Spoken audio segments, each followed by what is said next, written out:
નમસ્કાર દર્શક મિત્રો, હું છું રૂપલ લોણીચિયા. સંપૂર્ણ ન્યૂઝમાં આપનું સ્વાગત છે. પાલનપુરમાં હિન્દુ યુવતી પર દુષ્કર્મ થયું હોવાની તાજેતરમાં ફરિયાદ નોંધાઈ હતી, જેમાં પોલીસ દ્વારા લાલા ઉર્ફે અફઝલ રહેઠાણ માલણ તાલુકો પાલનપુરની અટકાયત કરવામાં આવી હતી, પરંતુ હજુ સુધી મદદગારી કરનાર આરોપીઓ પકડાયા નથી.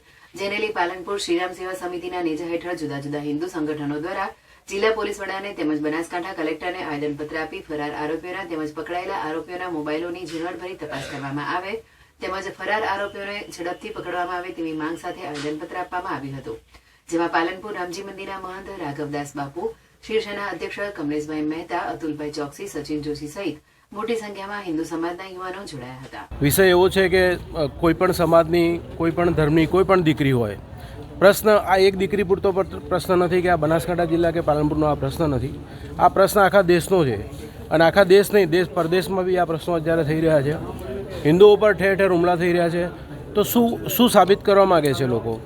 અને આ સાબિત કરી અને આ દીકરીને જે રીતે અન્યાય થઈ રહ્યો છે, અત્યારે જે તંત્ર જે કામ કરી રહ્યું છે એમાં ઘણા બધા લોકોને વિશ્વાસ નથી. તો એ વિશ્વાસ કેળવવા માટે તંત્રએ થોડું વધારે જાગૃત થવું પડશે.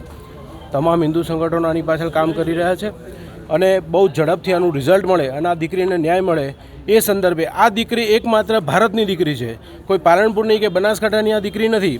આ દીકરી માટે આખો દેશ ઊભો છે અને જ્યારે જ્યારે જરૂર પડશે ત્યારે તમામ હિન્દુ સંગઠનો એની સાથે રહેશે અને દેશના તમામ આગેવાનો અમારી સાથે છે. અમે સ્પષ્ટપણે કહેવા માગીએ છીએ કે જો આમાં ન્યાય નહીં મળે તો બહુ આગળ અને બહુ દૂર સુધી આ લડત ચાલશે. એનો ખામિયાજો ભલે અમારે જે ભોગવવો પડે પણ આ દેશમાં એના બહુ પ્રત્યાઘાતો પડશે અને સરકારની અમારી નમ્ર વિનંતી છે કે કોઈ પણ ભોગે આમાં ન્યાય મળે. અને દીકરી અમારી હોય કે તમારી હોય કે પડોશીની હોય, પણ દીકરી એ કોઈ પણની દીકરી છે.